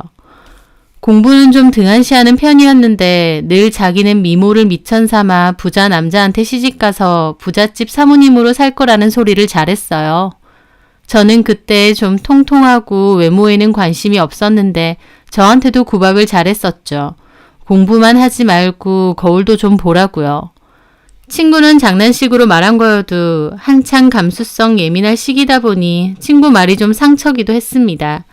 나중에 대학교 올라가면 다이어트도 좀 하고 예쁘게 꾸미고 다닐 거라고 했는데 그럴 때마다 그 친구는 저를 비웃었죠. 유나는 대화의 80% 이상이 외모에 대한 이야기였고 외모에 관련해서 친구들에게 면박도 잘 줬어요. 그로 인해 불만이 있는 친구들은 저 말고도 있었지만 그래도 다 같이 어울려 다니는 친구다 보니 졸업 후에도 잘 지냈습니다. 고등학교를 졸업했고 유나는 전문대 피부미용학과로 진학을 했고 저는 약대로 진학을 했습니다. 친구들은 다 저보고 멋지다고 졸업하고 약사 되는 거냐고 했는데 유나만 저를 비꼬더라고요. 남자들은 여자 직업보다 외모를 더 중요하게 생각해. 저는 짜증나서 그래 너는 네가 원하는 대로 돈 많은 남자 만나서 시집 잘 가라 그랬습니다. 유나는 자기 외모가 저보다 훨씬 뛰어나다는 것에 우월감을 굉장히 많이 느꼈어요. 여튼 저는 약대 졸업 후 선배가 운영하는 약국에 취업해 일을 하게 되었습니다. 병원이 많은 건물의 약국이라 규모도 크고 환자도 많아서 하루 종일 눈코 뜰 새 없이 바쁜 곳이었죠. 친구들도 취업을 하거나 공무원 시험을 준비하거나 각자 밥벌이를 위해 고군분투 중이었습니다. 그 와중에 유나는 전문대라서 학교를 제일 먼저 졸업했는데 피부 미용 쪽 전공은 살리기 싫다면서 필라테스를 배우다가 필라테스 강사도 조금 했습니다. 이 일 저 일 꾸준하게 하는 거 없이 전전했는데 그 와중에 꾸미는 거, 돈 쓰는 건 좋아하다 보니 씀씀이는 가장 컸어요. 만날 때마다 명품 가방이 바뀌어서 오고 미용실이나 네일샵도 회원권 끊어서 엄청 자주 간다고 하더라고요. 그 친구의 목적은 한 살이라도 어릴 때 돈 많은 남자와 결혼하는 거였습니다. 어떻게 보면 그 친구도 참 목표가 확실하긴 했어요. 고등학교 때부터 정해진 목표를 한결같이 밀고 나갔으니까요. 그리고 결국 그 친구가 원하는 대로 돈 많은 남자도 잡았습니다. 그 남자는 경상도 쪽의 한 지방에서 사업을 하는 남자인데 시댁이 엄청 부자랍니다. 그 지역 유지라고 할 정도로요. 결혼한다고 하면서 남편 될 사람 사진을 보여줬는데 친구보다 나이도 10살이나 많고 배도 엄청 나오고 인상은 참 별로였어요. 하지만 친구는 돈 엄청 많은 남자라면서 그거면 충분하다고 너무 만족하더라고요. 친구의 결혼식은 시댁이 있는 지역에서 한다고 했어요. 시부모님이 잘 아는 예식장에서 해야 된다면서요. 자기는 삐까뻔쩍한 호텔 예식장에서 하고 싶은데 완전 구린 데서 해야 된다고 입이 대빨 나왔죠. 하지만 친구들과의 대화 도중에도 예비 시어머니한테서 전화가 여러 번 왔었는데요. 그럴 때마다 완전 굽실대면서 전화를 받더라고요. 아직 결혼한 것도 아닌데 만나는 도중에도 시어머니로부터 전화가 여러 번 왔고 친구는 그럴 때마다 완전 저자세였습니다. 저나 친구들은 왜 저렇게까지 해서 결혼을 하나 싶었지만 유나 본인은 돈 많은 시댁이라는 이유로 엄청 만족하더라고요. 그렇게 유나의 결혼식 날 저희는 결혼식에 참석하기 위해 편도 3시간 차를 타고 내려갔습니다. 유나가 말한 대로 꽤 오래된 예식장이더라고요. 드레스도 시어머니가 골라주신 거 입었다는데 목이며 팔이며 하나도 드러나는 곳이 없는 하얀 목티를 입은 것 같은 드레스였죠. 유나는 드레스도 마음에 안 든다고 툴툴거렸지만 그래도 부자 시댁이고 부자 남편이니까 다 맞춰줄 수 있다고 했습니다. 결혼식 때 남편 될 사람 실물을 보니 키도 친구보다 작더라고요. 하지만 돈이 많은 사람이다 보니 유나 눈에는 현빈, 정우성으로 보였겠죠. 저는 결혼 축하한다고 30을 담아서 축의를 했고 그 친구는 멀리서 온다고 고생했다며 다음에 너네 결혼할 때는 자기가 봉투 두둑히해서 벤츠 타고 가겠다고 했습니다. 그렇게 친구는 결혼을 했는데 당연히 신혼집도 그 지역에 있었어요. 사는 곳이 엄청 멀어졌다 보니 당연히 결혼 후엔 좀처럼 만날 수가 없었습니다. 결혼 초반에는 연락이라도 그나마 자주 했는데 나중에는 연락도 잘 안 됐어요. 친구 말로는 시부모님이랑 엄청 자주 만나야 되고 또 하루 종일 집안일하고 살림하느라 너무 바쁘고 힘들다고 하더라고요. 게다가 아이도 빨리 가지라고 압박을 준다는데 생각보다 아이가 잘 안 생겨서 병원까지 다닌다고 했죠. 그토록 원하는 돈 많은 남자와 결혼을 한 것이었지만 친구는 그렇게 행복해 보이지 않았어요. 친구들한테 톡으로 하소연도 많이 하고요. 시집살이도 힘들고 남편은 밖으로 돌고 아는 사람도 없어서 너무 외롭다고 했습니다. 안타까웠지만 저희가 해줄 수 있는 건 없잖아요. 그저 하소연 들어주고 위로해주는 수밖에 없는데 그마저도 나중에는 연락이 거의 끊겼어요. 연락을 해도 답장도 미루고 잘 안 했고 저나 다른 친구들도 각자 사는 게 바쁘다 보니 자연스럽게 연락이 뜸해지게 된 거였죠. 그러던 와중 저는 학교 선배의 소개로 한 남자를 만나게 되었어요. 그렇게 친한 선배는 아닌데 동문 모임에 갔다가 이런저런 대화를 하게 되었거든요. 저보고 살이 엄청 많이 빠져서 예뻐졌다면서 남자친구는 있냐고 했고 제가 가볍게 웃는 소리로 없다고 한 명 소개시켜 달라고 했거든요. 근데 그 후에 진짜 연락이 와서 소개팅을 해준다는 겁니다. 딱히 남자를 만날 생각은 없었지만 일부러 선배가 자리까지 만들어준 거다 보니 나가게 되었죠. 소개팅에 나온 남자는 투자회사에서 일한다고 했습니다. 친한 형들이 공동대표고 자기는 바로 밑직급인데 실질적인 자금 운용은 다 자기가 하는 거라서 대표나 다름없다고 하면서요. 그 남자가 하는 분야에 대해선 저도 잘 모르기도 했고 또 각자 하는 일에 대해선 존중해야 된다는 생각이 있었기에 저도 막 코치코치 깨묻지는 않았습니다. 물론 말을 할 때 좀 허세끼가 느껴지긴 했어요. 하지만 그게 엄청 거슬릴 정도는 아니었습니다. 게다가 그 남자는 자기가 잘 나간다는 걸 증명하기라도 하듯 값비싼 와인을 척척 주문하고 옷도 명품인데다 차도 고가의 외제차를 타고 다니더라고요. 그 남자는 제가 자기 이상형에 가깝다면서 자기는 좀 이지적이고 차분한 스타일을 좋아한다고 했습니다. 말을 워낙 재밌게 하고 분위기를 부드럽게 만드는 재주가 있더라고요. 같이 대화를 하다 보면 시간이 가는 줄 모를 정도로 장단도 잘 맞춰주고요. 그렇게 나쁘지 않은 첫 만남이었는데 그 후에 그 남자는 저희 약국 앞으로도 저를 데리러 오고 집에도 잘 데려다 줬습니다. 자기는 사실 엄청 바쁜 사람이지만 저를 위해서는 이렇게 시간을 낼 수 있다고 하면서요. 저한테 지극정성으로 대하는데 저도 싫지 않았죠. 그리고 재력이 있는 사람이다 보니 비싼 선물들에 식사는 고급 다이닝 레스토랑이나 오마카세, 고가의 와인도 잘 즐겼습니다. 저도 나름 전문직이고 페이 약사긴 해도 월급이 적은 편은 아닌데 그 남자는 쓰는 단위가 아예 다른 느낌이었어요. 그렇게 그 남자와 1년 정도 연애를 했고 그 남자는 저와 결혼도 하고 싶어 하더라고요. 결혼하고 나면 제 개인 약국을 따로 개국해 줄 거라고도 하고요. 저는 굳이 그렇게 안 해줘도 제가 따로 약국을 차릴 거라서 준비는 하고 있었거든요. 그래서 겸사겸사 결혼 후에 제 약국을 열어도 괜찮겠다 생각했죠. 그렇게 결혼 준비를 했는데 웨딩 플래너가 알아서 준비를 다 해주는 데다 저도 까탈스러운 편은 아니어서 빠르고 순조롭게 진행이 잘 되었습니다. 그렇게 친구들에게도 결혼을 한다고 알렸고 청첩장을 주려고 식사 한번 하자고 했어요. 유나 그 친구도 불렀는데 그 친구는 사는 곳이 거리가 있다 보니 식사하러 올라오는 건 좀 힘들 것 같다고 대신 결혼식 때는 꼭 가겠다고만 하더라고요. 하지만 막상 제 결혼식 때 유나는 오지 않았습니다. 유나 말로는 하필 그때 신우 남편 생일이 겹쳐서 그거 준비해야 된다고 못 온다고 하면서요. 저는 신우 남편 생일까지 준비하나? 라는 생각이 들긴 했지만 알겠다고 연락이라도 줘서 고맙다고 했어요. 유나는 미안하다고 축의만 보낸다고 했는데 축의를 받아보니 10만 원 보낸 거예요. 저는 30 했었는데요. 이걸 말할까 말까 하다가 그냥 말았습니다. 간간히 얘기 들어보면 시댁이 마른 부잣집인데 유나가 돈 조금 쓰는 것도 눈치 엄청 준다고 했었거든요. 친구 축의금 내는 돈마저도 눈치를 봤나 보다 싶어서 저도 말하려다 말았죠.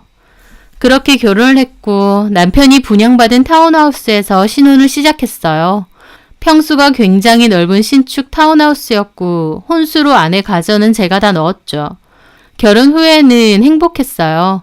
넓고 쾌적한 집, 여유로운 생활, 거기다가 남편은 여전히 다정하고 저에게 잘하는 사람이었습니다. 그렇게 결혼한 지도 1년 정도 됐을 무렵이었어요. 난데없이 유나가 자기 이혼하고 다시 올라왔다면서 한번 보자고 하는 겁니다. 친구들 다 깜짝 놀랐죠. 그렇게 친구들끼리 다 같이 만났는데 유나는 펑펑 울더라고요. 부자 시댁이면 뭐하냐고, 돈 한 푼 쓰는 것도 눈치 주고 결혼 생활 내내 자기는 돈 한 푼 안 받는 입주 도우미 신세였다며 시자들은 돈 좀 있다고 유세 장난 아니고 남편 놈도 밖으로만 돌고 그 와중에 아기 못 가진다고 구박하는데 남편 놈이 집에 들어와야 아기를 가지든지 말든지 할 거 아니냐면서 그러다가 남편이 내연녀를 회사까지 불러들인 거 알고 싸웠는데 도리어 남편이 이혼해달라 했답니다. 남편이고 시댁 식구들이고 하도 이혼하라고 괴롭혀서 결국 이자료 받고 이혼해줬다고 하더라고요. 아는 사람 하나 없는 그 지방에서 살면서 진짜 숨이 턱턱 막혔다고 하는데 그간의 친구 결혼 생활이 안쓰럽고 그동안 많이 힘들었겠다 싶었죠. 그렇게 친구를 달래주고 그동안 못다한 이런저런 얘기를 할 때였습니다. 유나는 제 결혼 생활에 대해서도 묻더라고요. 친구들은 저 대신해서 제 남편에 대해 유나에게 말을 해줬습니다. 투자회사 다니는데 돈도 많고 성격도 좋다고 칭찬 일색이었죠.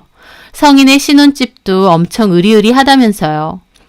유나는 얼추 얘기는 들었는데 좋은 사람 만나서 결혼 잘했나 보다면서 부럽다고 하더군요. 유나가 너무 씁쓸하게 말하길래 저는 그냥 어색하게 웃었습니다. 그 와중에 저희 남편이 어디냐고 전화가 왔고 저는 친구들 만난다고 했어요. 남편은 마침 그 근처에 있다면서 자기도 가도 되냐고 하더라고요. 저는 어쩔까 싶어서 친구들에게 물어봤는데 유나가 그래, 얼굴 좀 보자. 나는 결혼식 못 가서 너네 남편 실물도 못 봤잖아. 알겠어. 저는 그렇게 남편을 불렀습니다. 그런데 기다리는 와중 유나는 잠깐 있어 보라더니 화장실 가서 화장을 싹 고치고 왔더라고요. 아무리 그래도 친구 남편 처음 보는데 우는 얼굴은 좀 아니지 않냐면서요. 좀 있다가 도착한 남편은 제 친구들과 반갑게 인사를 나눴고 먹고 싶은 거 있음 실컷 더 시키라고 하더군요. 그러면서 유나랑도 인사를 했죠. 이 친구분은 처음 뵙는 분인데. 내가 말했잖아. 결혼해서 지방 내려가서 산다는. 아, 맞아. 들은 적 있어. 저희 결혼식 안 오셨죠? 네, 맞아요. 죄송했어요. 그땐 제가 일이 있어서. 유나는 언제 울었냐는 듯 쌩긋쌩긋 웃었고 남편도 예쁜 유나를 보고는 해벌쭉 하더라고요. 유나도 막 눈웃음을 지으면서 칭찬을 하고요. 근데 인상 진짜 좋으신데요? 성희한테 들은 거랑 너무 다르시다. 유나의 말에 남편도 어리둥절해 하더라고요. 예? 아니, 뭐라고 들으셨길래. 투자 사업 하신다고 해서 좀 차갑고 냉철한 분위기일 줄 알았거든요. 근데 안 웃으시면 좀 냉철해 보이는데 웃으면 엄청 밝고 해맑아 보이시네요. 소년미? 반전 매력? 아, 그런가요? 유나와 남편은 깔깔대며 서로 웃더라고요. 처음 만났는데 어찌나 죽이 잘 맞던지 모르는 사람은 제가 아니라 유나랑 남편이 부부인 줄 알겠더라고요. 두 사람은 이런저런 농담을 잘 주고받았고 유나는 남편이 하는 일에 대해서도 꼬치꼬치 많이 물어봤습니다. 그러면서 자기도 위자료 받은 걸로 주식 좀 해보고 싶은데 정보 좀 주시면 안 되냐고 하더라고요. 저한테도 물어보고요. 성희야, 나 너네 신랑 번호 좀 받아도 되니? 다른 건 아니고 주식 정보만 좀 받을게. 나 이제 혼자 살아야 되는데 돈 벌어야 된단 말이야. 그래, 자기가 좋은 정보 있으면 유나한테도 좀 줘. 아, 그러면 진짜 시크릿 정보들도 좀 줘야겠네요, 유나 씨한텐. 고마워요. 잘 되면 제가 밥 살게요. 물론 성희도 같이요. 두 사람은 서로 웃음꽃이 가득해서 대화를 나누고 저는 좀 기분이 이상했습니다. 근데 그건 저만 느낀 게 아니더군요. 그 자리에 있던 다른 친구들도 좀 불편했다면서 유나 걔는 왜 성희 남편한테 그렇게 스킨십을 해대냐면서 저보고 괜찮냐고 묻더라고요. 저는 원래 유나가 부침성 좋고 스킨십도 많이 하지 않느냐면서 괜찮다고 했죠. 그때까지만 해도 기분이 좀 꽁깃하긴 해도 크게 생각하진 않았어요.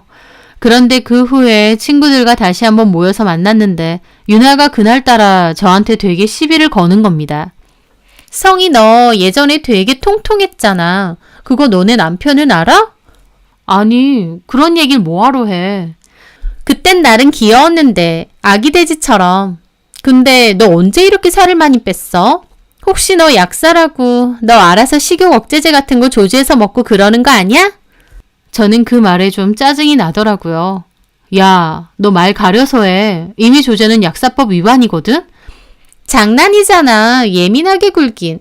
그냥 살이 너무 많이 빠진 것 같아서.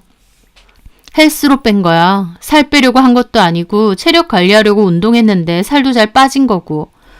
꼭 살 빼려고 운동하면서 살 빼려고 한 건 아니라고 그런다? 저는 제가 왜 저렇게 사람을 긁어대나 싶었습니다. 그냥 말았는데 또 한다는 소리가 너 옛날 사진 내 옛날 폰에 많은데 너네 남편 보여줘도 돼? 너 진짜 왜 그래? 아 장난. 왜 정색하고 그래. 무섭게. 과거 사진 남편이 아는 건 무섭긴 한가 보다. 뭐 어때? 살만 뺀 건데. 성형한 것도 아니고. 즐겁자고 만난 친구들인데 자꾸만 저를 긁어대는 유나를 보며 저는 너무 짜증이 났습니다. 그래서 먼저 일어난다고 했고 한동안은 유나 걔랑은 연락도 안 했어요. 단톡방에도 참여를 잘 안 했고요.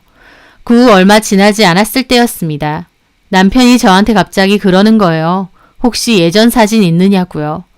무슨 예전 사진 말하냐니까 고등학교 때 사진 같은 게 있냐고 합니다. 저는 그때 좀 통통했어서 사진 잘 안 찍었다고 아마 없을 거라고 했어요.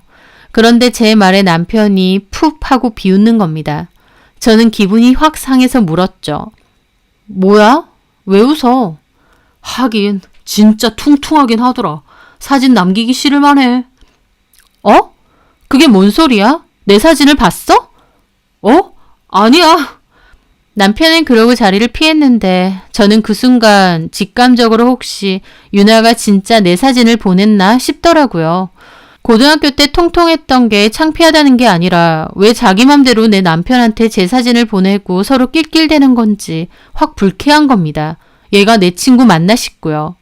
그래서 남편이 자리를 비운 틈에 남편 폰 카톡에 들어가게 되었습니다.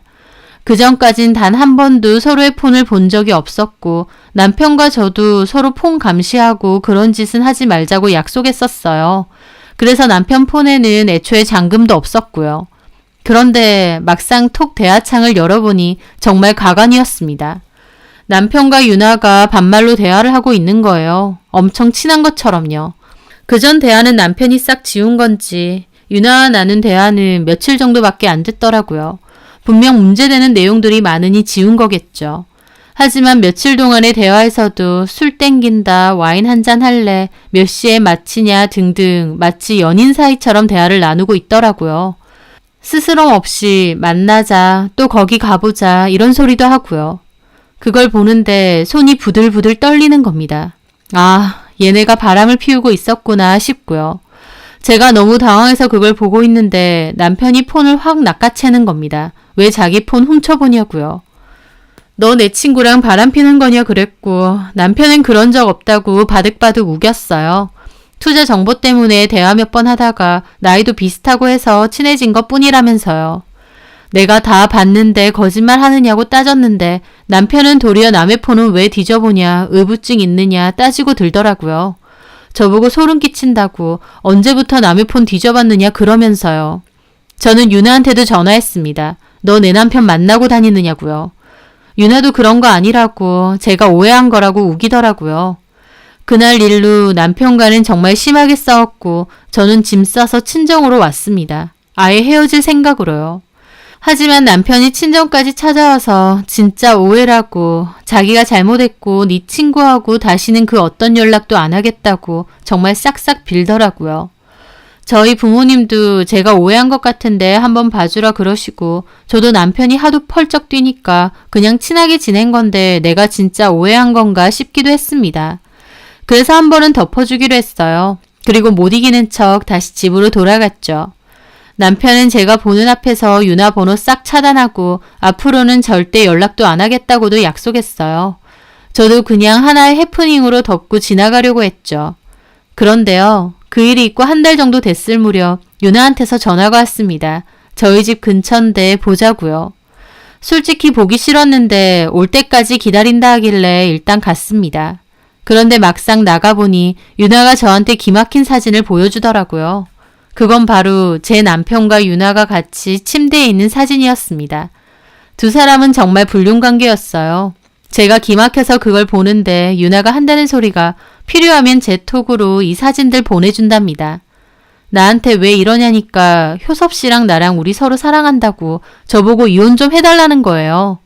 저는 살면서 저한테 그런 일이 일어날 거라고는 생각도 못했어요.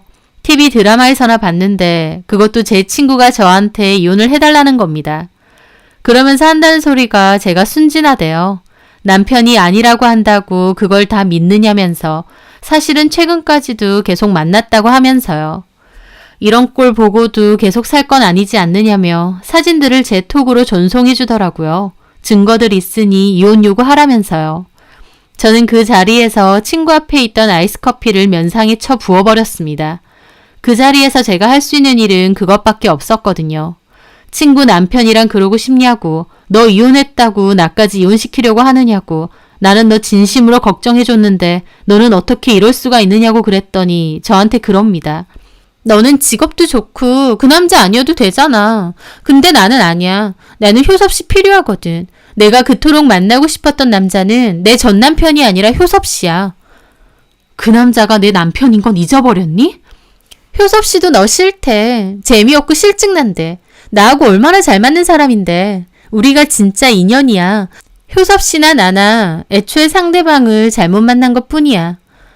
친구는 뚫린 입이라고 개소리를 정성껏 하더라고요. 저는 그 말도 안 되는 헛소리를 듣고 있자니 머리까지 어질어질해져서 제 가방 챙겨들고 그곳에서 뛰쳐나왔죠. 남편도 유나한테 그 얘기를 들었는지 집으로 찾아와서 잘못했다고 빌었습니다. 유나 걔랑은 진짜 끝내겠다고, 자기가 미쳤다고요. 하지만 이미 두 사람이 최근까지도 만난다는 사실에 저는 더 이상 남편을 믿을 수도 용서할 수도 없었습니다. 저는 원하는 대로 이혼해 줄 테니 그년이랑 살라고 해줬죠. 남편은 악착같이 저를 붙잡았는데 저는 이혼 소송할 거고 우리는 끝이라고 했습니다. 그리고 다시 짐 싸서 친정으로 돌아갔죠. 이번엔 정말 이혼을 할 생각으로요.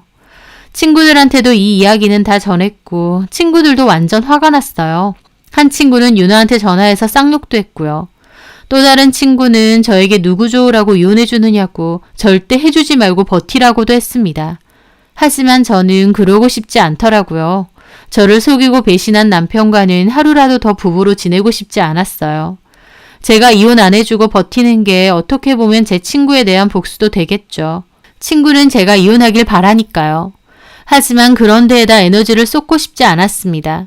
복수심 하나로 이미 신뢰도 믿음도 없는 남편하고 계속 같이 산다면 제 속이 더 지옥일 것 같았거든요. 저는 그냥 이혼하고 다 끝내고 싶다고, 나는 그 남자 돈도 필요 없고 애도 없는데 결혼 생활 꾸역꾸역 유지할 이유도 없다고, 둘이 서로 그렇게 좋아 죽으면 같이 살라고 하겠다 했죠. 친구는 저보고 보살이냐면서 답답하다고 뭐라고 하더라고요. 제가 강경하게 이혼을 고집하니 남편도 결국 이혼을 하겠다고 했는데 제가 유나한테서 받은 사진으로 소송한다고 하니 그러지 말고 자기가 위자료 준다고, 그거 받고 차라리 협의 이혼하자고 하더군요. 그래서 저는 위자료 두둑히 챙겨받고 갈라섰습니다. 남편과 친구 둘에게 동시에 배신을 당한 거니까요. 하지만 참 잘 어울리는 바퀴벌레 한 쌍들이라면서 둘이 그토록 좋아 죽고 못 살면 그러고 살아봐라 라는 마음으로 다 털어내기로 했습니다. 그리고 저는 그 돈을 미천 삼아 제 약국을 개국했어요. 그러면서 한동안은 꽤 바쁘게 지냈죠. 그렇게 이혼한 지도 1년이 다 되어갈 무렵이었습니다. 하루는 친구한테서 전화가 온 거예요. 무슨 일이냐니까 친구가 한다는 소리가 너네 전 남편 검찰 조사받는 거 아느냐고 하는 겁니다. 저는 깜짝 놀랐죠. 그게 뭔 소리냐니까 남편 회사가 투자 사기에 연루돼서 대표들이랑 회사 핵심 멤버들 전부 조사를 받는데요. 알고 보니 주식 리딩을 해주는 것처럼 투자자들을 모아 시세 조종을 했다고 합니다. 사야 될 종목을 뿌리고 매입 가격을 지정시키는 식으로 주가 조작을 했는데 그 일당들이 대거 잡힌 거라고 하더라고요. 바로 그 일당 중 한 명이 저의 전 남편이었고요. 그걸로 돈 꽤나 쏠쏠하게 벌었지만 주가 조작, 투자 사기 혐의로 결국 검찰 조사를 받게 된 거였습니다. 가지고 있던 재산들도 다 압수 조치되고요. 저보고는 몰랐냐는데 저도 정말 깜짝 놀랐어요. 남편 하는 일, 어떤 회사인지는 대강 알았지만 구체적인 일까지는 몰랐습니다. 주식 투자 관련 컨설팅 회사라고 했고 업력도 꽤 되는 안정적인 회사라고 했거든요. 또 남편은 자기 회사 일에 대한 이야기를 저에게 잘 안 했고 저도 구태여 물어보지는 않았죠. 그런데 알고 보니 완전 사기꾼이었더군요. 아마 구속도 될 것 같다고 했습니다. 친구한테 들은 바로는 제가 이혼하고 나서 유나는 그 남자랑 살림 바로 차렸대요. 결혼식은 안 했다는데 혼인신고는 했답니다. 그 일로 친구들과도 다 절연을 해서 따로 만나지는 않았지만 서로 SNS 친구다 보니 어떻게 사는지는 SNS 보고 알았다네요. 그런데 보면 유나는 매일같이 SNS에 명품 사진 올리고 집 사진 올리고 여행 사진 올리고 아주 신나게 누리면서 살았답니다. 친구들은 친구 남편 뺏어서 참 호의호식 하는구나 했대요. 저 속상할까봐 저한테는 구태여 말 안 했고요. 그런데 전 남편이 이혼하고 1년도 안 돼서 주가 조작으로 조사를 받게 된 거였습니다. 어떻게 알았는지 피해자들은 유나의 SNS에 쫓아가서 욕으로 도배를 했고 친구는 급하게 SNS도 비공개로 돌렸다고 하더라고요. 다른 친구 하나가 일부러 보란 듯이 전 남편 사기 사건에 대한 기사를 카톡으로 보내줬다는데 유나는 더 이상 답변이 없더랍니다. 저도 그렇지만 제 친구들이 더 통쾌해하는 것 같더라고요. 그렇게 부자 남편 노래를 부르더니 귀엽고 친구 남편까지 빼앗았는데 정작 그 남자는 1년도 안 돼서 사기죄로 조사받는 신세가 됐으니 말이죠. 저보고 진작에 이혼한 거 다행이라고 하더라고요. 저도 그 얘기를 듣는데 절로 웃음이 나오더라고요. 유나 걔가 그러대? 서로 죽고 못 사는 사이니까 나더러 빠져달라고. 그렇게 죽고 못 사는 사이면 이제 옥바라지 열심히 해주면 되겠네. 그러니까 옥바라지 당연히 해줘야지. 받은 게 얼만데. 저는 친구랑 한바탕 깔깔거리다가 전화를 끊었습니다. 한동안은 배신감으로 정말 힘들었지만 하늘은 있는 건지 친구도 전 남편도 된통 당하게 생겼더라고요.